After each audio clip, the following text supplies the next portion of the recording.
করেছিল যে কিছু ব্যাপার যেগুলো মানে ধর্ম সংক্রান্ত বিষয়, আজকের বিষয়টা অ্যাকচুয়ালি হবে আধ্যাত্মিকতা, ধর্ম, দর্শন, সর্বোপরি মুক্তি। মুক্তি লাভ কিভাবে সম্ভব, মুক্তি লাভ আদৌ করা যায় কিনা, কিভাবে করা যায়, শাস্ত্র উল্লেখিত কোনো পথ নির্দেশ করা আছে কিনা, এবং কোন কোন পথগুলো বা কোন কোন বিষয়গুলোকে মনে রাখতে হবে আমাদের, তবে আমরা মুক্তির দিকে অগ্রসর হতে পারবো। আজকের বিষয়গুলো এই সব বিষয় নিয়ে আলোচনা করছি। অনেকের ভালো লাগবে, অনেকের ভালো লাগবে না। তো আমি আজকে কোনো কিছুই আমি ধরে নিচ্ছি যে কারোর ভালো লাগবে না এবং হয়তো কেউ দেখবে না, তবুও আমি জানি যে যারা রিকোয়েস্ট করেছিলে এবং যাদের আগ্রহ আছে তাদের জন্য আজকের এই ভিডিওটা, তারা অবশ্যই দেখুক এবং দেখে যদি তাদের মনের মধ্যে যদি কিছু একটা ওলঢাল হয়, মানে যাকে বলে আন্দোলন, যাকে বলে আলোড়ন, এই আলোড়নটা যত বেশি হবে তত বেশি পরিবর্তন হবে। কীরকম পরিবর্তন? আধ্যাত্মিক পরিবর্তন, এবং সেই পরিবর্তনটা মুক্তির পথে তাদেরকে নিয়ে যাবে। যে সমস্যাটা মানে যে প্রশ্নটা তারা বেশি করে আমাকে, যে মুক্তি চাই আর এই জন্ম এটাই যেন শেষ হয় এবং এই পৃথিবীতে জন্ম আর নিতে চাই না। আবার একটা কথা বেশিরভাগ বৃশ্চিক রাশি মানুষেরা করে যে বৃশ্চিক হয়ে জন্মাতে চাই না।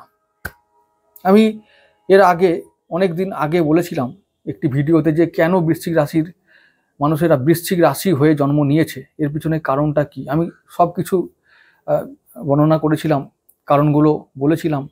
তো বৃশ্চিক রাশি হওয়া মানেই হলো যে কিছু পূর্ব জন্মের ঋণ থাকে, এবং ঋণ তো শুধু তাই নয়, কর্মের বন্ধন, কিছু পাপ, এই সমস্ত কিছু এমন বেশিভাবে থাকে, মিলিয়ে মিশিয়ে এমন বেশিভাবে থাকে যে তাদেরকে বৃশ্চিক রাশির হয়ে জন্ম নিতে হয়, এবং এই রাশিতে জন্ম নিয়েই তাদেরকে ওই ফল ভোগ করতে হয়। সেটা পাপের ফল হতে পারে, কর্মের বন্ধন হতে পারে, বা ঋণ হতে পারে। তো এই জন্য বৃশ্চিক রাশিতে তারা বেশিরভাগ মানে জন্ম নেয় এই কারণগুলোর জন্যই। কারণগুলো হচ্ছে এইবার এখন জন্ম তো হয়ে গেল, তারপর দুর্ভোগের শেষ নেই, সারা জীবন দুর্ভোগ, বঞ্চনা, লাঞ্ছনা, বঞ্চিত হওয়া, প্রতারিত হওয়া, এগুলো তো জীবনের অঙ্গ, লেগেই থাকে। এরপর এগুলো তো চলছেই, চলে চলে এমনভাবে এমন অবস্থা তৈরি করে যেন মনে হয় এই জীবনটা একটা বোঝা হয়ে গেছে, এই জীবনটাকে আর নিয়ে যাওয়া যাচ্ছে না। তবুও উপায় তো নেই, পরমায়ু আছে, চাইলেই তো আর ওপারে যাওয়া যায় না। তো ওপারে গেলেই তো হবে না, আবার ওপারে গেলে আবার এপারে পাঠিয়ে দেবে, এই চলছে লুপ।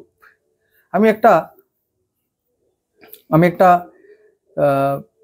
কথা প্রথমে বলে রাখি, তারপরে আমি আমার বিষয়বস্তুতে যাব, যে আমি কি বলতে চাইছি তাহলে বোঝানোর চেষ্টা করলে, মানে আমি বলতে চাইছি যে এই বিষয়টা বুঝলে আমার বাকি বিষয়বস্তুগুলো বুঝতে সুবিধা হবে, এবং হচ্ছে যে মানে কি বলতে চাইছি সেটাও আগাম বুঝতে পারা যাবে।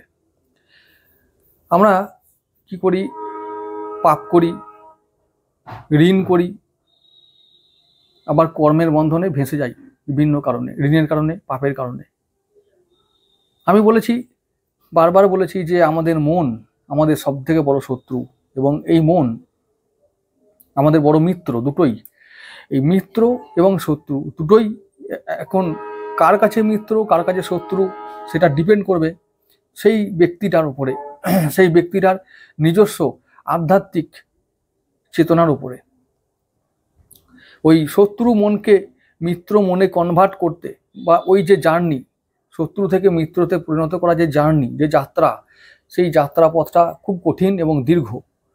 তো এই পথটাকে যারা যত বেশি ভালোভাবে অতিক্রম করতে পারবে, তারা শত্রু মনকে বন্ধু মনে কনভার্ট করতে পারবে, এবং সেই যে বন্ধু যদি মনটা হয়ে যায়, তখন সেই বন্ধু মন বা মিত্র মন, মিত্ররূপী মন তাকে মুক্তির পথে অগ্রসর করিয়ে দেয়। প্রকৃতি আমাদের সাপোর্ট করে যদি আমরা সেই মুক্তির পথে যেতে চাই। তো মুক্তির পথ খুব কঠিনও নয়, আবার খুব সোজাও নয়। আমাদের এই প্রকৃতি, বিশ্ব ব্রহ্মাণ্ড সবসময় আমাদের হেল্প করে। আমরা যে ইচ্ছাটা আমরা প্রকাশ করি, যে কোনো ইচ্ছা, সেটা বদ ইচ্ছা হতে পারে বা সদ ইচ্ছা হতে পারে, যে ইচ্ছাটা প্রকাশ করি সেটাকে বাস্তবায়িত করার জন্য এই ব্রহ্মাণ্ড আমাদেরকে সাহায্য করে, সবাইকে সাহায্য করে। এবার আমাদের দেখতে হবে যে আমরা ইচ্ছাটা কতটা গভীরভাবে প্রকাশ করেছি, এই ইচ্ছেটা কতটা তীব্র, কতটা গভীর, এর মধ্যে মানে সারবত্তা আছে কি না, বা কোনো কল্যাণকারী উদ্দেশ্য আছে কি না, এগুলো যদি আমরা দেখি, বা এইগুলোর উপরে ডিপেন্ড করে যে আমাদের ইচ্ছাটা পূরণ হবে কি হবে না। ইউনিভার্স বা এই বিশ্ব ব্রহ্মাণ্ড আমাদের সব সময় প্রত্যেকটা ইচ্ছা পূরণ করার জন্য সর্বদা আমাদের সাহায্য করে। তাই আমি বলবো যে আমাদের মনে বদ ইচ্ছা সদ ইচ্ছা দুটো একসঙ্গেই একই সঙ্গে উদয় হয়, দুটো ইচ্ছাই প্রকাশিত হয়। এখন আমরা যদি ভালো মানুষ হই তো সেই ইচ্ছাটা মানে বদটা আমরা চাপা দিয়ে দিই, সৎটা আমরা প্রকাশ করি এবং সেটাকে বাস্তবায়িত করার পিছনে আমরা চেষ্টা করি। এবং তখনই আমাদের, যেহেতু সৎ ইচ্ছা প্রকাশ করছি এবং সৎ ইচ্ছা বাস্তবায়িত করতে চাইছি, তাই আমরা সৎ মানুষ হিসাবে পরিচিত লাভ করি। তো এখন এই সৎ ইচ্ছা আর বদ ইচ্ছা এই দুটোই পাশাপাশি সববার মনেই কাজ করে এবং এটা মানে প্রথম থেকেই, মানে সৃষ্টি উষালগ্ন থেকেই এই চলছে, এই খেলা চলছে। সৎ আর বদ এই দুটো পাশাপাশি আছে কিন্তু, এবং এটা সমস্ত শাস্ত্রে, মানে সমস্ত ধর্মের শাস্ত্রেই এটা আছে। সেই জন্যই আমরা জানি যে মা দুর্গা স্বয়ং যে অসুরকে আমরা বলি যে বধ করেছে, মহিষাসুরকে বধ করে দিয়েছে, মানে হত্যা করেছে, একদমই তাই নয়। কিন্তু অসুরকে মা দুর্গা কখনো বধ করেননি, তাকে দমন করেছিল। আর কুপ্রবৃত্তি, আসরিক প্রবৃত্তি, এটাকে বধ করা যায় না, এটাকে দমন করতে হয়। এবার সেই ইচ্ছাটা কোনো একটা আত্মার মধ্যে যদি সৎ আত্মা হয়, পূর্ণ আত্মা হয়, তাহলে তার মধ্যে আসরিক প্রবৃত্তি পরিমাণটা কম থাকে আর দৈবিক প্রবৃত্তির পরিমাণটা বেশি থাকে, তবে সেই মহান আত্মা বা পূর্ণাত্মা হয় সে তবেই। আর যদি এরকম হয় যে কোনো একটা মানুষের আত্মার মধ্যে যদি আসরিক প্রবৃত্তি বেশি থাকে, সে তো একদম আসরিক আত্মাই হয়ে গেল। তো এখন এটাই হলো আমাদের ওপর, আমাদেরকে ঠিক করতে হবে যে আমরা কোন দিকে যাব, আসরিক না দৈবিক। এটা আমাদের ওপরে এটা আছে, যে এটা এই অধিকারটা আমাদের আছে, ঈশ্বর আমাদের দিয়েছেন যে আমি কোন দিকে যাব, আসরিক না দৈবিক। এটা সম্পূর্ণ আমাদের নিজেদের ব্যাপার, এখানে ঈশ্বর হস্তক্ষেপ করতে পারেন না, এখানে ঈশ্বরের কোনো অধিকার নেই, চয়েস তোমার। তারপর যা ফল হবে তখন তো দেখা যাবেই, ফল তো ঈশ্বরের হাতে, কিন্তু পথ তোমার, চয়ন তোমার, এই হলো ব্যাপার। তো এখন আমরা কি করছি, সৎ ইচ্ছা বদ ইচ্ছা দুটোই প্রকাশ পাচ্ছে নিজের স্বার্থে। যখন দেখছি যে ইচ্ছাটা প্রকাশ করতে যাচ্ছি, তো বদ ইচ্ছাটা কখনো কখনো পূরণ করতে হচ্ছে, সৎ ইচ্ছা ওটাকে পূরণ করতে কখনো পাচ্ছি না। এরকম করে একটা লড়াই, ভালো মন্দ লড়াইয়ে চলছে আমাদের মনে অনবরত। তো এই লড়াইটা করে করে করে করে আমরা বয়সটাকে পার করি, জীবন পার করি, আবার শেষে গিয়ে আবার মৃত্যু আসে, আবার কোথায় গিয়ে নিয়ে চলে যায় আত্মাকে। আমি ও দিকে যাবই না, আমি ওই গল্পে যাবই না। তোমার আত্মা কোথায় চলে গেল, গোলকধামে গেল না নরকে গেল, এদিকে যাব না। আমি যেটা বুঝবো বা যেটা বুঝি আমি, সেটা আমি চেষ্টা করছি যে মোটামুটি আমাদের মাথার মধ্যে যেগুলো আমরা বুঝবো, বা যে কাজগুলো করলে বা যে চিন্তাগুলো করলে বা যে সোজা পথটা অবলম্বন করলে আমাদের জীবনটা সহজ হবে, আমি শুধু সেই কথাগুলো বলবো। প্রথমত, যারই কারণে হোক, যারই ইচ্ছাতে হোক, এই ব্রহ্মাণ্ডটা এর যে আকার আকৃতি, এর সীমা পরিসীমা, এর প্রথম এর শেষ এসব নেই, কেউ জানেই না এর কোথায় শেষ কোথায় শুরু, এর আদি অন্ত, এই খেলায় জানে না কেউ। এইসব ভেবে আমাদের লাভ নেই, আমাদের মাথা ছোট, এইটুকু মাথা, অত ভেবে লাভ নেই। শিব বড়, না বিষ্ণু বড়, না বিষ্ণু আগে এসেছিল, না শিব আগে এসেছিল, এসব ভেবে আমাদের কোনো লাভ নাই। আমাদের জীবন সহজ হবে না। আমাদের আমাদের একটা উদ্দেশ্য হবে যে আমাদের জীবনকে সহজ করতে হবে এবং এই এই জাল থেকে বেরিয়ে আসতে হবে। কোন জাল? যে জালটা আমি যে একটা স্ক্রিনে একটা কি দিচ্ছি, একটা ছবি দিচ্ছি, যে ছবিটাকে আমরা বলি অসীম, ইনফিনিট, একটা লুপ, কীরকম, অনেকটা ইংরাজির 8 সংখ্যার মতো। এটাকে বলি ইনফিনিট। মানে এই সংখ্যাটা, মানে এই ছবিটা হলো অসীমকে, মানে অসীমতাকে নির্দেশ করে। এই ছবিটার মানে হলো এর কোনো শেষ নেই, মানে ইনফিনিট, চলছে চলবে, চলছে চলবে এবং চলছে চলবেই। কবে থেকে শুরু হয়েছিল কেউ জানে না, আবার কোথায় গিয়ে থামবে তাও কেউ জানে না। এইটার মানেটা কি? এই যে অসীম, মানে ব্রহ্মাণ্ড মানে অসীম, এই ইনফিনিট, এটার মানেটা কি? এটার মানে এটাই হলো যে এই ব্রহ্মাণ্ডে যত যা কিছু আছে, গ্রহ, নক্ষত্র, উল্কা, তারপর হচ্ছে যে ধূমকেতু, পৃথিবী, সূর্য, চন্দ্র, শনি, বৃহস্পতি, যা আছে, মানুষ, অসুর, শয়তান, ভূত, প্রেত, ছোট ছোট পোকা, এসব এরা এরা যে আছে, যারাই আছে, যেখানে যা আছে, গোটা বিশ্ব ব্রহ্মাণ্ডেই কিন্তু আছে এরা সবাই। সে আমরা চোখে দেখতে পাই আর না পাই, এদের অস্তিত্ব আছে, সব কিছু আছে। এখন এই যে এই ব্রহ্মাণ্ডে একটা খেলা চলছে, কার ইচ্ছা পূরণ হচ্ছে, কার ইচ্ছায় হচ্ছে, আমাদের দেখা দরকার নাই। এই খেলা থেকে আমাদের মুক্তি পেতে হবে। কিরকম খেলা? প্রথমত এই ব্রহ্মাণ্ড শুরু হয়েছে কবে? সেই তখন থেকে চলছে একই জিনিস। কি জিনিস চলছে? আমাদের শাস্ত্রে নাকি লেখা আছে একটা যুগ আসবে, আবার ওই যুগের মানুষরা ওই যুগটাকে পার করবে, আবার একটা যুগ আসবে, আবার বিভিন্ন রকমের ঘাত প্রতিঘাত, দ্বন্দ্ব শুরু হবে, আবার সেই দ্বন্দ্বের অবসান হবে, দেবতারা নেমে আসবে, সেই দ্বন্দ্বের অবসান করাবে, আবার একটা যুগ আসবে, আবার সেই একই কাণ্ড, আবার যুগ হবে, আবার একই কাণ্ড, আবার ধ্বংস হবে। এসব লেখা আছে আমাদের শাস্ত্রে। আর তাই হয়তো কিছুটা হচ্ছে। শুনেছি তাপর যুগ, সত্য যুগ, কোথায় ত্রেতা যুগ, সবই তো আমরা পড়েছি, দেখিনি কেউ, কিন্তু জানি না, সব বিশ্বাস করি যে হ্যাঁ ওই চলেছিল, একটা সময় হয়েছিল। এটা গল্প হতে পারে, ইতিহাস হতে পারে, সত্যি হতে পারে, মিথ্যা হতে পারে, তাতে আমার তোমার কিচ্ছু এসে যাবে না। যে যার মতন করে নেবে। ইতিহাস ইতিহাস, গল্প গল্প, বিশ্বাস বিশ্বাস, নো প্রবলেম। কোনো দেবতারও কিছু এসে যাবে না, তোমারও কিছু এসে যাবে না। যদি কেউ ইতিহাস বলে, দেবতার কিচ্ছু এসে যাবে না। দেবতা যেমন ছিল যোগনিদ্রায় তেমন চলবে, তার কোনো অসুবিধা নেই। যখন আমরা ছিলাম না, সে ছিল। তো আমাদের কি, আমাদের তাহলে কি করতে হবে? এই যে আমরা এই যে জ্যোতিষ শাস্ত্র নিয়ে চর্চা করি, পরিষ্কার কথা, সত্যি কথা এটাই যে মানুষের হাতে না কিছু নাই, কিচ্ছু নাই। আমাদের ইচ্ছে বলেই কিছু নাই। আমরা আমরা প্রথমত আমরা স্বাধীন নই, প্রকৃতির অধীন। আমরা যদি বলি যে এখনই আমার এটা চাই, চাঁদ চাইতে পারি, চাঁদ কি পাবো? এটা চাঁদ ছেড়ে দাও, এখনই আমার কাছে এই কিছু কয়েক বাক্স টাকা চাই, আমার তাহলে কি হবে? আমি এই যে মানে একটা নিদারুণ দারিদ্র্যের মধ্যে আছি, এই দারিদ্র্যটা কেটে যাবে। টাকা চাই, তো কে দেবে? কেউ দেবে না। আবার দিলেও যে সমাধান হবে তাও কোনো ঠিক নাই। এইসব চলছে, এই হচ্ছে খেলা।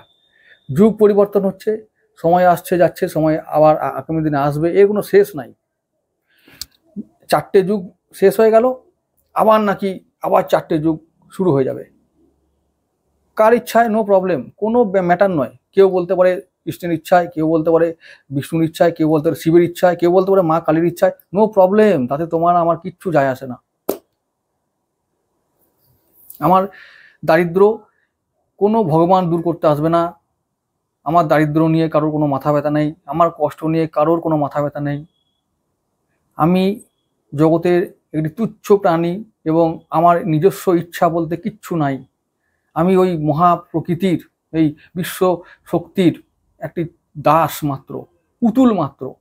সবাই, আমি তুমি সবাই, সে যত এই পৃথিবীতে সে কোটিপতি হোক না কেন, আর এই রাস্তায় শুয়ে থাকা সেই মানুষটিও হোক না কেন, দাস ছাড়া কিচ্ছু নয় এবং পুতুল ছাড়া কিচ্ছু নয়, যাদের নিজের ইচ্ছা বলে কিচ্ছু নাই। সত্যি কথা এটাই। এই যে জ্যোতিষশাস্ত্রের কথা বলছি, আমরা সমাধান পাচ্ছি না, রোগটা জানতে পারছি যে এই রোগটা হবে, রোগটা হচ্ছে, আবার হয়েছিল, এখন হচ্ছে, আগামী দিনেও হবে, কিন্তু রোগের ওষুধ নাই। মানুষ তো বড় অসহায়, যাবে কোথায়, কি করবে? তাহলে তখন মানুষ অসহায় হয়ে ভাবতে শুরু করে যে আমরা আর এইসব চাই না, এই জন্ম চাই না, এরম জীবন চাই না, ভালো জীবন চাই। ভালো জীবন চাইলে কি পাওয়া যায়? আবার কেউ কেউ বলছে মুক্তি চাই, এই জীবন চক্র থেকেই মুক্তি চাই। তারা একটু বেশি জেনে গেছে, হ্যাঁ, তারা একটু বেশ বুঝেছে, ভালো, যে সঠিকটা বুঝেছে যে হ্যাঁ এইটা একটা চক্র চলছে, নক্সাস, একদম মানে নক্সাস নয়, মানে নেক্সাস বলবো, একটা চক্র চক্র চলছে। ওই চক্র কখন থামবে, কবে থামবে, কবে শুরু হয়েছিল, কোনো কারোর কোনো খবর নাই। যাদের কাছে খবর আছে বলে যে সেই চক্র যে তৈরি করেছিল, যদি যারা বাই চান্স জানতে পেরেছে তারা বলছে আমরা বলতে পারি না। সত্যি কথা। কিরকম? আমি একটা এক্সাম্পল দিচ্ছি। এই ধরা যাক বামাখ্যাপা, বিশাল জ্ঞানী মানুষ, ভীষণ জ্ঞানী মানুষ, প্রণম্য, মানে সবার পূজ্য, সবার প্রণম্য, আমাদের সবার প্রণম্য। তিনি আমাদের পূর্বপুরুষ, আমাদের ভাবতে গর্বিত, মানে আমরা গর্ববোধ করি যে এইরকম মানুষও পৃথিবীতে এসেছিল, আমাদের বাংলায় এসেছিল, আমাদের আমাদের সত্যি মানে পশ্চিমবঙ্গে এসেছিল, বাংলায় এসেছিল, বাংলা ভাষায় কথা বলেছিল। যেমন চৈতন্য মহাপ্রভু, স্বয়ং বিষ্ণু, কেউ কেউ বলে স্বয়ং বিষ্ণু এসেছিলেন আমাদের বাংলার ঘরে, সামান্য মানুষ হয়ে, অবাক লাগে ভাবতে, এসেছিলেন এরকম মানুষ।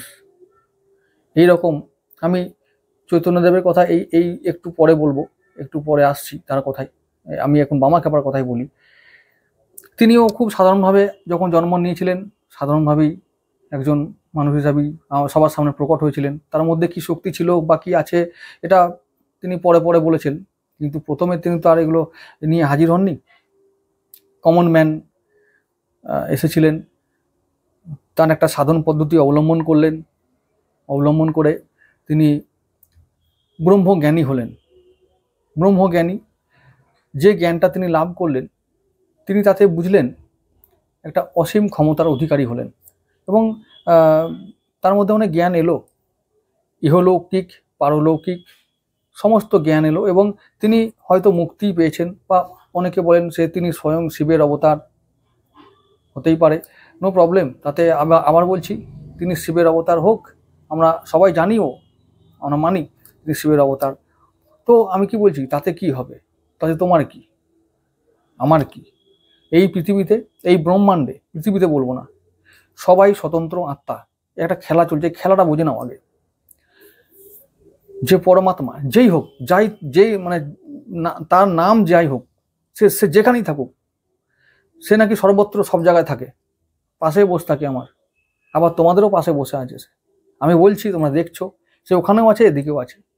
বিশাল ব্যাপার, ভয়ঙ্কর ব্যাপার, মানে একে মানে এগুলো বর্ণনা করাই যায় না, কি করে হতে পারে, হয় এটাই ঠিক। ব্যাপারটা হচ্ছে, আমি যেটা বলতে চাইছি, যে যেমন বামাখ্যাপার কথাই বলছিলাম, তিনি ব্রহ্মজ্ঞানী হলেন। তিনি জানলেন যে এই যে চক্রটা কথা বলছি, এই চক্রটা কার, কে তৈরি করেছিল, কবে এর শুরু হয়েছিল, এবং কবে থামবে, আদৌ থামবে কিনা, তিনি জানলেন, সবটাই জানলেন, A to Z। এবার এমন তার অবস্থা হলো, সে বলল এই মরেছে, আমি তার বলতে পারছি না, তোমরা এসে দেখে নাও। কেন কি? সে বলছে আমি তো নিজেই বিভোর হয়ে গেলাম, আর বলতে পারছি না। এই খেলা চলছে, এই চলে, এটাই নিয়ম। ঠিক এই ব্যাপারটা ভালো করে বুঝিয়ে গেছিলেন শ্রীরামকৃষ্ণ তার বাণীর মাধ্যমে, যেটা আমরা পড়েছি কথামৃতে। কীরকম এটাও আছে, যারা কথামৃত পড়েছে তারা জানবে। আমি বলছি কীরকম। তিনি বলেছিলেন, এইভাবে বলতেন যে যখন একটা গল্পের মাধ্যমে তিনি বোঝাতেন এইভাবে যে আমরা একটা নেমন্তন্ন বাড়িতে গেছি, সেখানে গিয়ে দেখছি অনেক লোক খাবার জন্য হুড়ুড়ি করছে, হই হই করছে, কখন খাবো, কখন দেবে, কে দেবে, কি দেবে, এইসব নিয়ে আলোচনা চলছে, খাবো খাবো করছে, হই হই করছে। অবশেষে পাত পাড়া হলো, সবাই বসে গেল, তখনও হইচই, এই দাও দাও দাও দাও দাও দাও, লুচি দাও, ভাত দাও, চলছে। তো এরকম লুচি পড়লো, খাওয়া শুরু হলো, তারপরে লুচির পরে তরকারি, এভাবে চলতে লাগলো। যখন অবশেষে দই এলো, তখন আর কারোর মুখে আর কোনো কথা নাই। মানে এই যে প্রথমে যে শোরগোলটা শুরু হয়েছিল, সেটা শেষে গিয়ে থেমে গেল। সবাই তখন সুপ সুপ করে দই খাচ্ছে, আর কোনো আওয়াজ করছে না। এনজয় করা হয়ে গেল, খাওয়াটা খাওয়া হয়ে গেল, এখন আর কারোর মুখে আওয়াজ নাই, পেট ভরে গেল, জ্ঞান লাভ হয়ে গেল। ঠিক এই রকমই ব্যাপার যে আমরা ব্রহ্মজ্ঞানী যাদেরকে দেখেছি, যারা হয়েছে ব্রহ্মজ্ঞানী, তারা ব্রহ্ম কী জিনিস তারা নাকি বলতেই পারে না। তাই এটা তারা বলেছেন যে তোমরা এসে ওই পথে এসো, দেখে নাও। আমরা বলতে পারবো না, বলাই যাবে না। বলছে ব্রহ্ম এমন জিনিস বর্ণনাই করা যায় না। যেই হোক, সে তার না আছে আকার, না আছে রূপ, না রং, না লিঙ্গ, কোনো কিচ্ছু নাই। কি রকম সে যারা জেনেছে তারাই জানে। এখন আমি যেটা বলছি সেটা আগে ভালো করে বোঝার চেষ্টা করা যাক। তো এখন আমরা ওই ব্রহ্ম থেকে সৃষ্টি হওয়া বা ওই পরমাত্মা থেকে সৃষ্টি হওয়া আত্মা, সবাই সবাই যারা মানুষ হয়ে জন্মেছ তারা সবাই ওই পরমাত্মার অংশ। এবং শুধু মানুষ না, এই পৃথিবীতে যতগুলো জীবাত্মা আছে, গরু থেকে শুরু করে গাছপালা, অ্যামিবাতে পর্যন্ত একেবারে যত, এবং যারা অদৃশ্য জীব, যারা জীবাণু, যাদেরকে চোখে দেখা যায় না, তারাও কিন্তু ওই পরমাত্মারই অংশ।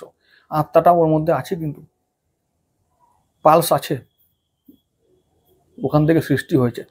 এখন যেটা বলছি যে এই যে চলছে একটা চক্র, মানে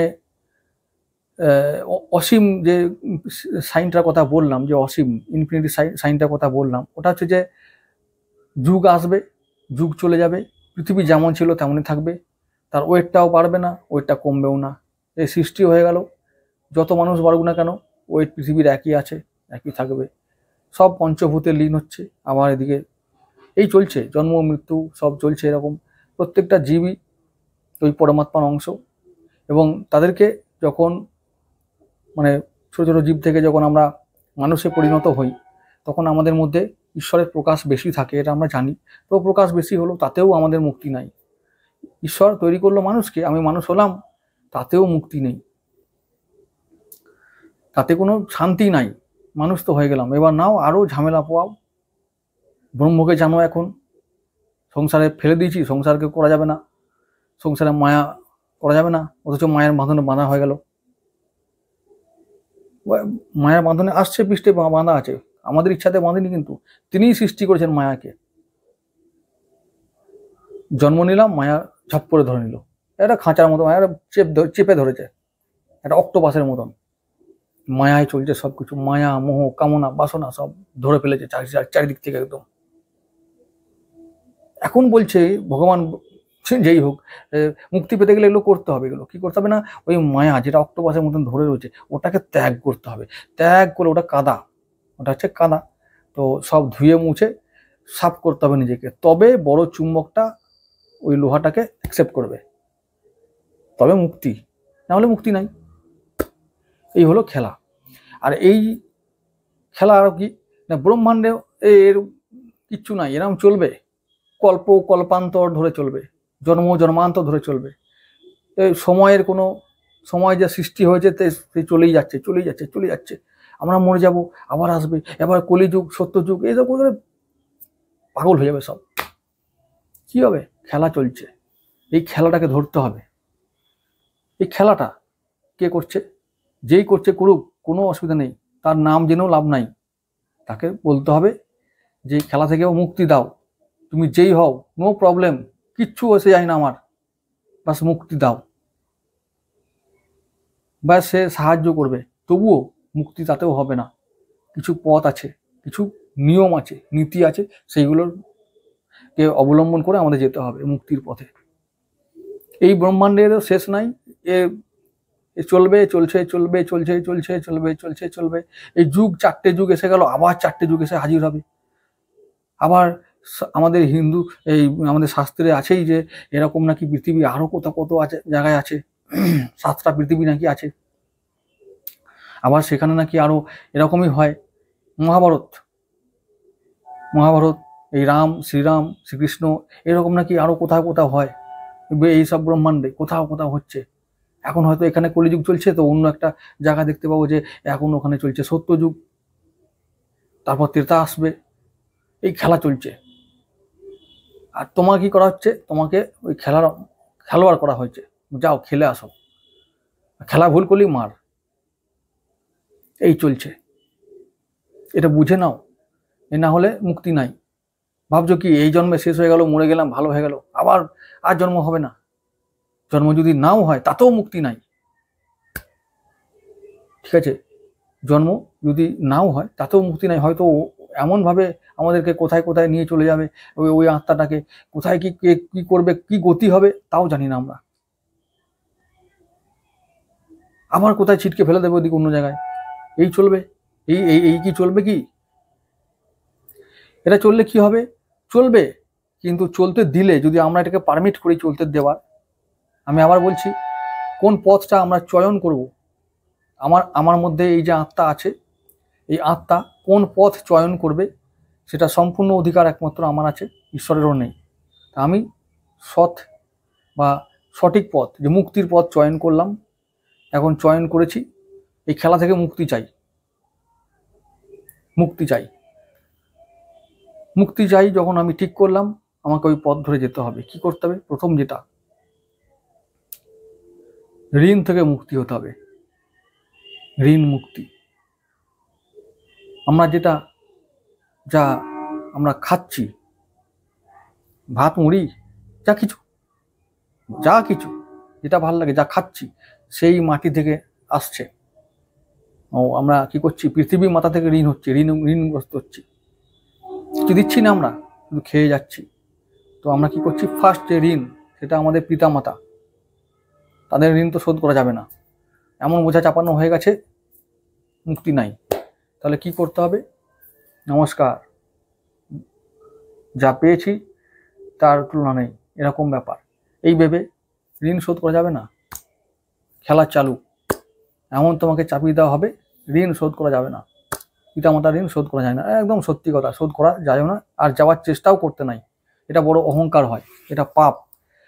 ঋণ হয়, এই ঋণ ঠিক যদি ভগবান চায় তাহলে অবশ্যই একদিন মেটে, কিন্তু আমরা চাইলে পারবো না, ঈশ্বর না চাইলে পাওয়া যায় না। তাদেরকে কি করতে হবে? তারাই আমাদের মূর্ত ভগবান, তাদেরকে সেইভাবেই পুজো করতে হবে এবং তাদেরকে চিরজীবন কৃতজ্ঞতা জানিয়ে যেতে হবে। এটাই আমাদের ডিউটি। করলাম, এবারে বড় হলাম, প্রথম গোমাতা থেকে আমাদের ঋণ হয়, তারপরে পৃথিবীর ঋণ, তারপরে গুরুর ঋণ। গুরু, আমরা জ্ঞান নিই, কিছু দক্ষিণা দিই বটে, কিন্তু তাতেও সব ঋণ শোধ হয় না। তারপরে বিভিন্ন আরো অনেক রকম ঋণ করি আমরা। কর্মের ঋণ, কর্মের বন্ধন, সম্পর্ক তৈরি হয়, সম্পর্ক থেকে মানে মায়ায় আবদ্ধ হই, মায়া আমাদেরকে ঘিরে ধরে, তো তখন আমাদের মধ্যে কামনা বাসনা তৈরি হয়, আরো তীব্র হয়। ওই কামনা থেকে আবার সম্পর্কে জড়ালাম, সম্পর্কে জড়িয়ে গেলাম, কর্মে বন্ধন হয়ে গেল, কর্ম ঋণ হয়ে গেল, তার প্রতি দায়িত্ব বেড়ে গেল, দায়িত্ব পালন করলাম। এই যে অবস্থা, পালন করতে করতে জীবনের অর্ধেকেরও বেশি সময় চলে গেল, বার্ধক্যে চলে এলাম, দেখলাম অনেক কিছু করা বাকি, কিছুই করা হলো না। শেষকালে আমাদেরকে কি বোঝানো হলো এটাই যে তুমি তাতেও নাকি ভালো কর্ম করোনি, এখনো কি কর্ম করা বাকি ছিল? বলছে জগৎ কল্যাণ করনি, কে বাত হয়? আরে তুমি যে করেছো সেটা তো তোমার নিজের জন্য করেছো, আশেপাশের লোকজনের করতে হবে, তবে তো তুমি ভালো মুক্তি পাবে। এখনো সেবা করতে হবে, মানব সেবা করতে হবে। দেখো জ্বালা কি চলছে খেলা। আবার অনেক মহর্ষি বা মহাপুরুষ বলে গেছেন যে মানব সেবা করার আগে তোমাকে যোগ্য হতে হবে। যেমন রামকৃষ্ণদেবের কথাই বলছি, আগে তুমি কালী দেখে নাও, তারপর তুমি যা করার করবে।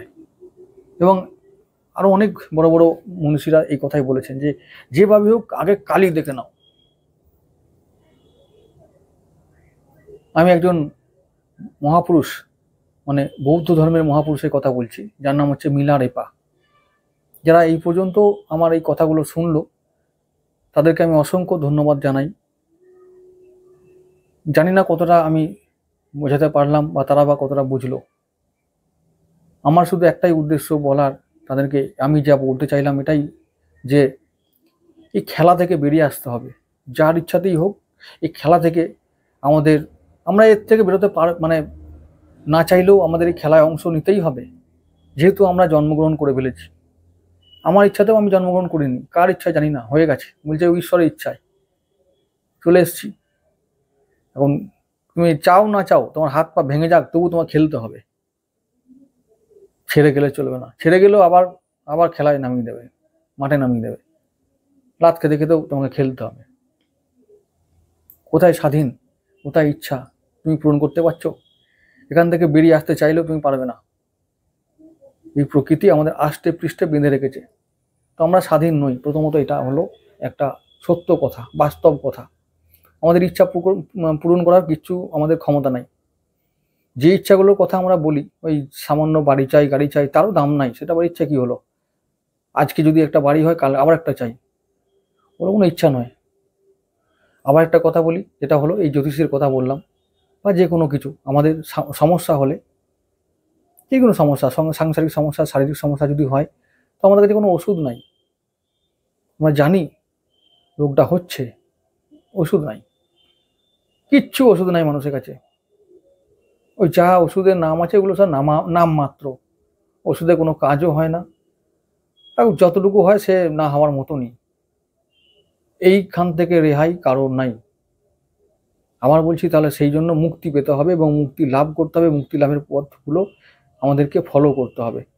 তো সেটা কি বললাম, ওই যে প্রথমে যে কালী দেখতে হবে, প্রথমে কালী দেখে নাও, যেভাবেই হোক। আমি যদি কোনো সেবা করতে যাই কালী না দেখে, তাহলে আমাকে লোকে বলবে এ নিশ্চয়ই কোনো মতলব আছে, তারা সেবা করছে। এ মনে হয় কোনো কি বলবো, যার যার নাম দিয়ে দেয়, লোকে বলতে ইচ্ছে করে না এগুলো। মানে আমি যদি সেবা করিও ভালো করে, লোকের নামে কোনো মতলব আছে, বলবে। তো এরকম করলে হবে না। আমি একজন, যেটা বলছিলাম, বৌদ্ধ ধর্মের একজন বড় মহাপুরুষ মিলারেপা, যার কথা না বললেই নয়, এসব বলছি, তিনি নিজেই বলেছিলেন যে আগে নিজেকে বুদ্ধত্বে পরিণত করো। যে ভগবান বুদ্ধের যে গুণ, সেই গুণটাকে নিজের মধ্যে অ্যাবজর্ব করো, বুদ্ধত্বে পরিণত করো, তারপর তুমি সেবা করবে। এবং তার জীবনটা যদি আমরা তার জীবনী পড়ি, তো দেখতে পাবো তার জীবনটা এরকমই। সে আগে নিজে বুদ্ধত্বে নিজেকে উন্নীত করেছেন, বুদ্ধত্বে পরিণত করেছেন, তারপরে তিনি যদি সেবা করার হয় তো তিনি সেটা করেছেন। এটা আমাদের এখন ফার্স্ট করতে হবে, যেভাবেই হোক। তাহলে আমাদের কি করতে হবে? ব্রহ্মজ্ঞান লাভ করতে হবে। ব্রহ্ম আশীর্বাদ, ব্রহ্মজ্ঞান বা ব্রহ্মের কোনো রকমের সংসর্গ ছাড়া আমরা এই লড়াইয়ে জিততে পারবো না, আর এই খেলা থেকে বেরোতে পারবো না। তো লাভ কি করে করব? সেই সমস্ত মানুষেরা যারা ব্রহ্মজ্ঞান লাভ করতে চায়, মুক্তি পেতে চায়, তাদেরকে আমি একটাই কথা বলবো, খুব সহজে, আর কোনো দার্শনিকভাবে, মানে কোনো ভারী ভারী গুরুগম্ভীর কথা নয়, এই কিচ্ছু এসব শুনে লাভ নাই। ওসব বইয়ের পাতায় লেখা আছে, হয়ে গেছে, বাদ দাও ওইসব। সারা জীবন বই পড়তে পড়তে আধমরা হয়ে যাবে, শেষে মরেও যাবে, বই পড়াই হবে, কিচ্ছু হবে না। যেটা করতে হবে, প্রথম যে চ্যালেঞ্জ আমাদের সামনে আসে সেটা হলো যে মায়া, যেটা আমাদেরকে সব থেকে বেশি ক্ষতি করে, ওখান থেকে বেরিয়ে আসতে হবে। আর তারপর যে শয়তানটা আমাদেরকে খুব ক্ষতি করে সেটা হলো কাম, জয় করতেই হবে। তারপর যেটা হচ্ছে ঋণ, ঋণ থেকে মুক্তি হতে হবে, মুক্তি পেতেই হবে আমাদের। কর্মের বন্ধন 4 নম্বর, ওখান থেকে আমাদের বেরিয়ে আসতেই হবে। কিরকম কর্মের বন্ধন? ওই যে বললাম, আমি যদি এখন পিতা হই তাহলে আমার কর্ম থাকবে কিরকম? আমার সন্তানের প্রতি দায়িত্ব। তাহলে যদি দায়িত্ব পালন না করে আমরা যদি দেহ ত্যাগ করি বা কোনোভাবে যদি আমাদের ইহলোক ত্যাগ করতে হয়, আবার পরের জন্মে ওকেই ঘুরিয়ে দেবে, যাও দায়িত্ব পালনটা করে এসো, এটাই হয়। তাতেও রেহাই নেই, কি করব? এবারে কি করতে হবে? ওই যে তেল দিতে হবে, তবেই চরকা ঘুরবে। কিরকম তেল? তেল হলো এটাই, অ্যাকচুয়ালি এগুলো এইভাবে বলছি বলে হয়তো অনেকে শুনতে খারাপ লাগবে বা আমাকে অনেকে ভুল বুঝতে পারে, ব্যাপারটা এটাই, কিন্তু তা নয়। ব্যাপারটা হলো এইরকমই যে ওই যে বলতে হবে যে যেই যার নামে ডাকো, কৃষ্ণ বলো, শিব বলো, বিষ্ণু বলো, ঠাকুর বলো, মা তারা বলো, কালী বলো, নো প্রবলেম, যে যার নামে ডাকো, যার যা ভালো লাগে সে নামে ডাকো। খালি এইটুকু ভাবে এইভাবে বলতে হবে যে এই খেলা থেকে মুক্তি দাও। দিতে গেলে কি করতে হবে বলো? যে সব থেকে যে ম্যাজিক, যে গেঁড়া কলটা করা আছে, যে গুরু ধরতে হবে, না হলে মুক্তি নাই।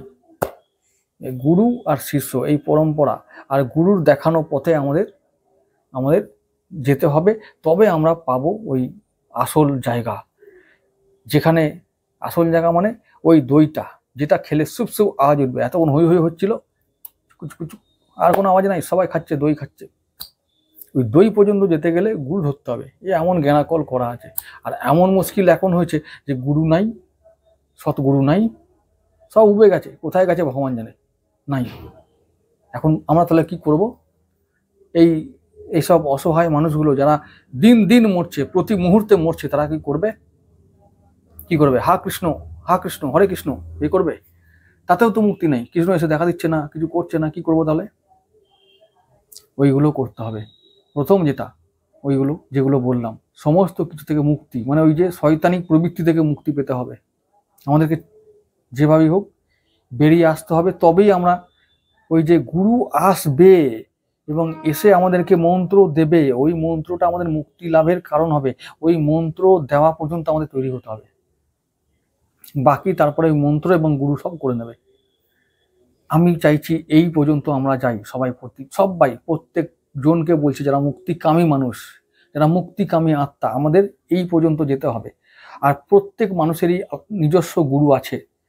আমরা যে গুরুর দীক্ষা নিয়েছি না কেন, একটা কথা বলে রাখি, খুব দামি কথা বলছি, বাস্তব কথা বলছি, সত্য কথা বলছি, মনে রেখে দাও।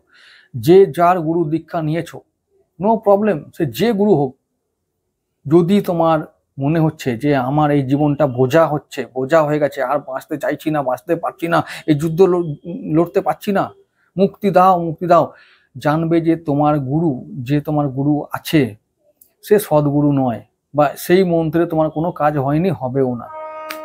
এই ভ্রম থেকে খুব তাড়াতাড়ি বেরিয়ে এসো। যেই হোক সে, তার কি শক্তি আছে, সে কি সাধনা করে, নো প্রবলেম, তোমার তাতে কিছু যায় আসে না। সত্য কথাটা মেনে নাও যে তোমার যদি মনে হয় তুমি গুরু দীক্ষা নিয়েছো, তাতেও মনে হচ্ছে যে আমার জীবন যেন বোঝা হয়ে গেছে, আর বইতে পারছি না, তাহলে জানবে ওই গুরু আর কাজ করছে না, ওই গুরু মন্ত্রে তোমার হয় নাই। তাহলে কি করতে হবে? তাহলে এটাই করতে হবে যে সেই গুরু, যে গুরু তোমার জন্মান্তরের গুরু আছে, সে প্রত্যেক মানুষেরই আছে, নাহলে মুক্তি হবে না। যে ওই যে বলুন জ্ঞানাকল, ওই জ্ঞানাকল তিনি করে রেখেছেন। এইটাই তারই কৃপা। জানে তো মানুষগুলো জ্বলবে, জ্বালাবে, মরবে, মারবে, এই সব খেলায় থাকবে এরা মত্ত। এই খেলা থেকে যারা বেরোতে চাইবে, তাদের জন্য আমরা ঠিক ব্যবস্থা করে রেখেছি। তাদেরকে সেইভাবে তৈরি করতে হবে এবং সেই পথের জন্য তৈরি করতে হবে, এবং হলেই আমি তাদেরকে ঠিক সময় পৌঁছে দেবো। গুরু মন্ত্র, কেউ যদি বলে যে এই গুরু মনিয়ে নে রে, তবে তোর ভালো হবে, ব্যাস ওই দিন থেকে তার খেলা শেষ। কেউ বললো গুরু নিয়ে নিল, আরে বাবরে বাপ, তো খেলা শেষ হয়ে গেল। আর জানবে যা খেলা চলছিল, ব্যাস ওখানেই শেষ। যা বা শান্তি হচ্ছিল গেল। গুরু নিয়ে নে, গুরু করে নে, তবে তোর ভালো হবে। ওই যে গেল, ভালো করে বুঝে নাও, তোমার ভালো সেদিন থেকেই হয়ে গেল। গুরু গুরু যে গুরু মুক্তি দেয়, যে গুরু মন্ত্র দেয়, যে মন্ত্রটা ঈশ্বরের স্বয়ং দেওয়া মন্ত্র,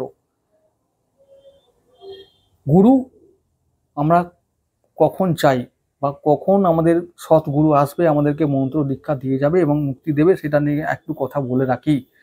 সেটা বললে বা শুনলে বুঝলে তবেই জানবে মুক্তি হবে, আর হলো, আর না হলে ব্যাস ওই ঘোরপাক খাও, চক্র চলছে, খেলা করো আর খেলো, ওই করো খেলো আর ঘোরো, আবার ঘোরো ঘোরো ঘোরো, আবার ঘোরো আবার ঘোরো, আবার ফিরে এসো, আবার খেলা থেকে ওই মুক্তি নাই।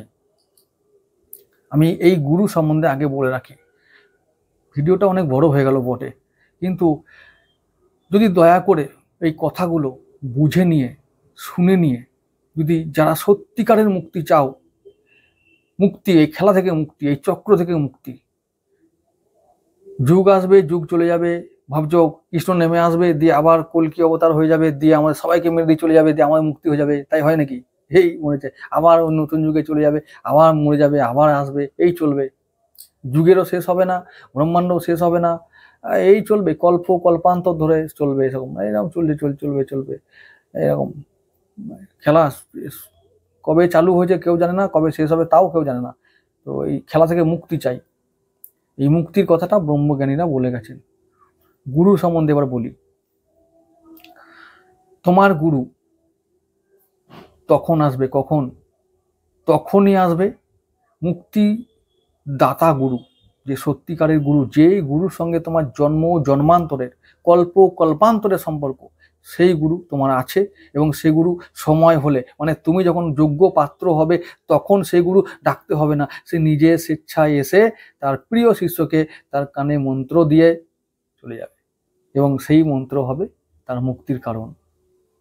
তাকে ডাকতে হবে না, কোনো ফর্ম ফিল আপ করতে হবে না, কাউকে বলতে হবে না রে গুরু নে রে, এ চলে গুরু নেবি, চ গুরু চ, আজকে ভালো দিন, যদি দীক্ষা নিয়ে নি, ফুস করে ফুঁকে দেবে মুখে, দেখবে আমার মুখ্য লাভ। একদম নয়, এই থেকে বেরিয়ে এসো, এই ভ্রম থেকে বেরিয়ে এসো। গুরু যেটা বলছি আমি, স্বয়ং ঠাকুর শ্রীরামকৃষ্ণ বলে গেছিলেন যে গুরু আমরা তখনই লাভ করব যখন আমাদের ভিতরটা, মানে হৃদয়, যখন আমাদের আত্মা এমনভাবে জ্বলতে শুরু করবে, এমনভাবে মোচড়াতে শুরু করবে যে এবার ত্রাহিমাম ত্রাহিমাম, আর পাচ্ছি না, এবার মুক্তি দাও মুক্তি দাও। অন্তর থেকে যখন আমার আত্মা বলবে এবার আমি এখান থেকে মুক্তি চাই, আর গামছা, যেমন আমরা, যেমন এক্সাম্পল হিসেবে বলছি, ঠাকুর নিজেই বলে গেছেন, আমার কথা নয়, ঠাকুর বলেছেন যখন তোমার হৃদয়টা, তোমার যখন আত্মাটা এইভাবে নিংড়ানোর মতন, মানে গামছা নিংড়ানোর মতন যখন মোচড় দেবে না আত্মাটা, গুরুর জন্য, মুক্তির জন্য, মানে গামছা যখন আমরা নিংড়াই, যখন মোচড় দিই, তখন গামছার কষ্ট হয়, তো সেখান থেকে জল বেরোয়, মোচড় দিই তার কষ্ট হয়। সেই রকম যখন আমাদের হৃদয়টা মুচড়ে দেবে কেউ, যখন মুচড়ে দেবে, কষ্ট দেবে, যখন নিংড়ে দেবে, ঠিক সেই রকম সেই সময় আসবে আমাদের গুরু।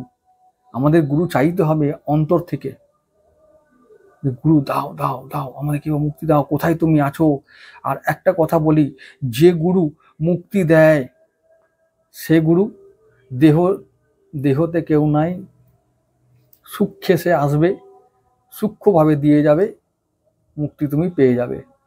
এই সত্যটা যারা বুঝতে চাইছো না, চাইবে না, অস্বীকার যারা করবে, জানতে হবে তাদের খেলা এখনো বাকি, তারা খেলুক, নো প্রবলেম, তারা খেলুক, তাদের শক্তি আছে, সময় আছে, তারা অপচয় করুক। বুঝতে যেদিন পারবে সেদিন দেখবে সব শেষ, কিছুই নাই, এবার চলো ওপরের ডাক এসে গেছে, আবার যদি কখনো চৈতন্য দেয় পরবর্তী সময়, তখন আবার হবে, না হলে আর হলো না। এই থেকে কেউ বেরোতে পারবে না, আর এটাই হলো আসল সত্য। তাহলে তোমাদের হৃদয় যদি কখনো মনে হয়েছে যে এইরকম নিংড়ে দিয়েছে, গুরু এসে দিয়ে গেছে, তবেই তোমরা মুক্তি পেলে, আর না হলে জানবে এখন অনেক দেরি, সেই জন্য তৈরি করো, তৈরি হও, তবেই মুক্তি লাভ করতে পারবে। এই হলো গুরু আর গুরু লাভের বা গুরু মন্ত্র লাভের সঠিক মানে লক্ষণ। যদি কারো এরকম হয়ে থাকে তারা জানবে, তারা আমার কথাটা মধ্যে বেশ আছে কিনা বলতে পারবে। তো সেই পর্যন্ত আসা যাক, তারপরে তোমরা নিজেরাই বুঝতে পারবে এই ব্যাপারটা। এই যে ব্যাপারটা যেটা বললাম এতক্ষণ ধরে, যে মুক্তি হতে গেলে কি চাই, পাত্র তৈরি করতে হবে, এইভাবে যে বললাম, এই জগতে প্রতিটি জায়গায় ট্র্যাপ আছে, ট্র্যাপ, প্রকৃতির দ্বারা ট্র্যাপ। জাল বিস্তার করা আছে, ওই জাল ছিঁড়ে বেরিয়ে যেতে হবে। তবে তুমি হয়তো এই জন্মে না হোক অন্য একটা জন্মে এসে যদি আমরা পাত্র হয়েছি, তো আমাদের সময় নেই, চলে যেতে হবে, নো প্রবলেম। পরের জন্মে এসে দেখা গেল 5 বছর বয়সে দীক্ষা হয়ে গেল, অনেকেরই এরকম হয়েছে এবং সদ্গুরুর দ্বারা হয়েছে। স্বপ্নের মাধ্যমে গুরু এসে গেছে, দীক্ষা দিয়ে চলে গেছে, কাজ করে বেরিয়ে চলে গেছে। অনেকে আছে না বাল ব্রহ্মচারী, বালক বয়সে দীক্ষা হয়ে গেছে এবং সে ব্রহ্মচারী হয়ে গেছে, ঠিক আছে। এরকম অনেক সাধক বা আমাদের মহাপুরুষ আমাদের ভারতবর্ষের মাটিতে ছিলেন, এখনো আছেন, এখনো হচ্ছেন। আমরা তাদের নাম এখন জানতে পারছি না, হতে পারে তারা প্রচারের আলোয় নেই, আসছেন না, তাই জানতে পারছি না। সময় মতন আসবেন তারা, জানতে পারবো তখন। এই হচ্ছে আসল ব্যাপার, মুক্তি পাবার ব্যাপারটা। আর যেটা বলছিলাম, মুক্তি পাবার আরও অনেক মার্গ আছে। প্রথম এটা হলো যে আমি গুরু পেলাম, মন্ত্র দীক্ষা হয়ে গেল, আমি জপ করছি। আবার একটা কথা বলি, জপ, এই জপের কথা বলতে গেলে বলবো যে অনেকে ভাবে আমি জপ সংখ্যা যত বাড়িয়ে যাব তত আমি তাড়াতাড়ি মুক্তি পেয়ে যাব, ওই যত জপ, লক্ষ লক্ষ জপ করো, এটাও আমি হতে দেখিনি। তোমরা দেখবে আমি কোনো বিশেষ কোনো গোষ্ঠী বা কোনো কিছুর নাম আমি করব না। এরকম অনেক কোম্পানি আছে, জব কোম্পানি আছে, তারা জব করায়, প্রকাশ্যে জব করায়, অনেক কোম্পানি আছে, আমি তাদের কোনো নাম করব না। তোমরা তোমাদের জ্ঞান বুদ্ধি দিয়ে, চোখ দিয়ে, কান দিয়ে তোমরা দেখবে, দেখতে পাও। তো জব কোম্পানিরা জব করাচ্ছে, কিন্তু আমি দেখতে পাচ্ছি জব কোম্পানি জব করছে, সব সময় করছে, এদিক ওদিক, যখন যখন মানে ঘুমোতে ঘুমোতেও করছে, কিন্তু তাতেও তারা বলছে মুক্তি নাই, হচ্ছে না, কিছু করার নাই। কি ব্যাপার? জপেরও নিয়ম আছে, জপেরও নিয়ম আছে, সেই নিয়মগুলো ফলো করছি না, শুধুমাত্র গুনে যাচ্ছি সংখ্যা, এই কত লক্ষ হলো, 3 লক্ষ হয়ে গেল, 5 লক্ষ, 10 লক্ষ, 1 কোটি হয়ে গেল। এক একটা মানুষ তো 1 কোটি করে করে ফেলেছে অনেক, খুব কম সময়ের মধ্যেই। তাতেও তারা বলছে মুক্তি নাই, শান্তি নাই, প্রভুর দেখা পাচ্ছি না, সদ্গুরু লাভ করতে পারছি না, কি হবে কি হবে কি হবে, কি করব, দিশাহীন। আর যে মন্ত্রটা আমাদের গুরু দিয়ে যাবে এবং সেই যে বীজ মন্ত্র, সেই মন্ত্র যদি অত করতে হবে না, ওই 1000 বার যদি করা যায় না, তার মধ্যে এমন একটা শক্তি অনুভব করতে পারবে এবং যে আনন্দ অনুভব করতে পারবে, তাকে মানে ওই যে বললাম, সেই ভাষায় প্রকাশ করা যায় না। জব করতে হবে মনে মনে, কি বললাম, জব করতে হবে মনে মনে। যদি আমরা কারো সামনে করি, করা যেতেই পারে, কিন্তু সামনে করলে কি হবে, ওটা অনেকটা দেখনদারি হয়ে যায়, লোক দেখানো হয়ে যায়, তার মধ্যে অহংকার প্রকাশ পায়। এই অহংকার প্রকাশ পেলে তাহলে আমরা আবার সেই জালে জড়িয়ে গেলাম। আমার মুক্তি আমি নিজে চাইবো, তো তোমাকে দেখাবো কেন ভাই? আমি নিজে মনে মনে করব, আমার চাই, তোমাকে তো চাই না। তোমার দেখালে আমার হবে নাকি? এখান থেকেও মুক্তি লাভ, এটা তোমরা ভাবো, এটাও ভেবে দেখবে যে এটা কতটা বুদ্ধিমানের কাজ হচ্ছে, সত্যি এটা হচ্ছে কিনা, এটাও ভাবা দরকার আছে। তো এইসব আমি আর বিস্তারিত বলতে যাচ্ছি না, আজকের ভিডিওটা বেশ বড় হয়ে গেল, তোমাদের বিরক্তির কারণ হবে, আর আমি চাইছি না। আমি জানি আজকের এই বিষয়টা কোনো বিশেষ রাশির জন্য নয়, তবু আমাকে একটি রাশির জন্যই, একটি রাশির মানুষদের জন্য বারবার অনুরোধের জন্য করতে হলো, তাদের নাম করতে হলো। বৃশ্চিক রাশির মানুষেরাই বেশি আমাকে বলেছে যে মুক্তি চাই, কিভাবে হবে, সঠিক পথ দেখাও, সঠিক পথ বলো। বলতে গেলে আরও অনেক কিছু বলতে হয়, এগুলো প্রকাশ্যে বলা যায় না, আর বললেও সে কত কি হতে পারে, বিতর্ক হবে, আবার আমাকে গালাগালিও লোকে দেবে, তাতে আমার কিছু যায় আসে না। গালাগালি খাওয়াটা কোনো ব্যাপার নয়, ওতে কিছু ব্যাপার নয়, কিন্তু ব্যাপারটা কি যে অকারণ বলে কি হবে, সে ভরসে ঘি ঢালা, এটাই ব্যাপার। তাই শক্তি ক্ষয় করা উচিত নয়। তো যেটা বলছিলাম যে বেরিয়ে এসো, জাল থেকে জাল কেটে বেরিয়ে এসো, মুক্তি। আমি এর পরবর্তী কোনো একটা সময়ে আবার বলবো যে এতক্ষণ পর্যন্ত আমি বোঝানোর চেষ্টা করলাম যে গুরু লাভ করলাম কিভাবে, আর মন্ত্র পেলাম, মন্ত্র পেয়ে আমরা তো পাত্র তৈরি করলাম বলেই মন্ত্রটা পেলাম। মন্ত্র পেয়েও কিন্তু মুক্তি নাই, মুক্তি তবে শুরু হলো, এই দরজাটা খোলা হলো। এখন পথ অনেক দূর। এই পথটা কিভাবে চলবো, কোন পথে চলবো, কোন মার্গে চলবো? মার্গ 3টে আছে, অনেকগুলো আছে, তার মধ্যে 3টে মেন মার্গ। তো একটা হচ্ছে ভক্তি মার্গ, একটা হচ্ছে যোগ মার্গ, আর একটা হচ্ছে তন্ত্রের মার্গ। এই হলো আমাদের মার্গ, পথ। 3টে পথ, মেন পথ। আরো অনেক পথ আছে, তার মধ্যে এই 3টে প্রধান। তো এই কোন পথে চললে আমাদের আরো বেশি, খুব তাড়াতাড়ি, কম সময়ে বেশি ফল লাভ এবং বেশি পথ চলতে পারবো এবং খুব তাড়াতাড়ি মুক্তি লাভ করব, ওই কালী দর্শন করব, সেটা কোন পথটা আমাদের জন্য সব থেকে সুটেবল হবে আজকের যুগের জন্য, সেটা আমি এর পরবর্তীকালে, যদি তোমরা চাও, তবে আমি আবার সেই বিষয়ে আলোচনা করব। না হলে তো আর ওই বললাম ভস্যে ঘি ঢালার কোনো ইচ্ছে নেই। কারণ কাকে বলবো, কে শুনবে আমার কথা? আমি কি কোনো মহাপুরুষ, কোনো যোগী, সাধু? না, সাধারণ লোক। আমার কথা কেনই বা লোকে শুনবে এতক্ষণ ধরে? এই যে যতটা 5টা 6টা 10টা লোক দেখলো, তাদেরকে অসংখ্য ধন্যবাদ জানাই। যদি তাদের একটু কাজে লাগে, যদি তারা একটু বুঝতে পারে যে কি বলতে চাইলাম, তাহলে জানবো যে এই যে এতক্ষণ ধরে বলাটা সার্থক হলো এবং আমার এই পরিশ্রমটা এই আমার ইষ্ট দেবতা এবং দেবীকে দিলাম, উৎসর্গ করলাম। যাই যদি ভালো হয় তাকে দিলাম, যার মন্দ হয় তাকেও দিলাম, সবটাই তাকেই দিয়ে দিলাম। বাকি তার ইচ্ছা। এই কথাগুলো কার মনে যদি চেতনা তৈরি করে, তার ইচ্ছাতেই হবে, আর যদি তা নাও করে, সেটা তার ইচ্ছাতেই হবে।